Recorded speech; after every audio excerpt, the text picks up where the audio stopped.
मिळालाच पाहिजे। सोमनाथ सूर्यवंशी यांना न्याय मिळालाच पाहिजे। जबाबदार पोलीस अधिकाऱ्यांवर कारवाई झालीच पाहिजे। या मुख्यमंत्री फडणवीस यांचा या मुख्यमंत्री फडणवीस या जातीयवादी प्रशासनाचा पोलीस प्रशासनावर कारवाई झालीच पाहिजे। सोमनाथ सूर्यवंशी यांना न्याय मिळालाच पाहिजे। डॉक्टर बाबासाहेब आंबेडकरांचा विजय हो। डॉक्टर बाबासाहेब आंबेडकरांचा विजय हो।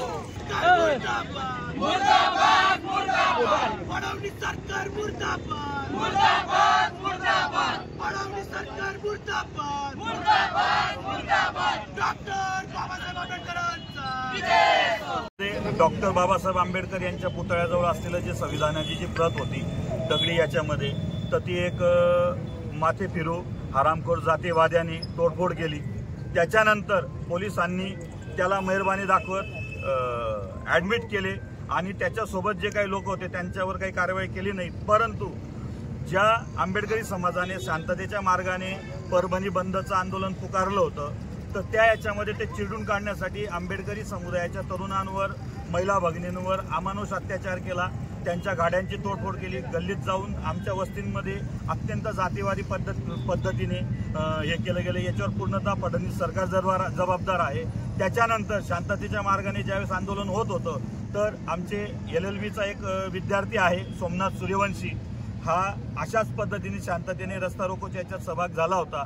पोलिसांनी कॉम्बिंग ऑपरेशन करून त्या तरुणांना घरांच्या बाहेर काढलं, अक्षरशः अमानुष मारहाण केली, त्याच्यामध्ये त्यांना जबर दुखापत झाली होती।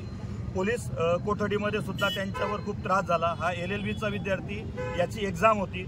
पोलीस प्रशासनाला आणि संबंधित यांना तेथील आंबेडकरी समुदायाच्या पुढाऱ्यांनी विनंती केली की यांचे पेपर्स आहेत ते यांना सोडून देण्यात यावे, पण त्यांनी कुठली त्याचं ऐकलं नाही।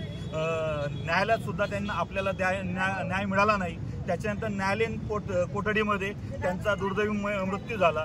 तर या दुर्दैवी मृत्यूला पूर्णतः भाजप सरकार, त्याच्यानंतर तेथील जे पोलीस प्रशासन, जेलचं, त्याच्यानंतर पोलीस कस्टडीमध्ये ज्यांनी त्यांना मारहाण केलं, कॉम्बिंग केलं, ते पोलीस प्रशासन आणि तेथील जातीवादी पुढारी जे असतील ते सर्व याच्यात जबाबदार आहेत।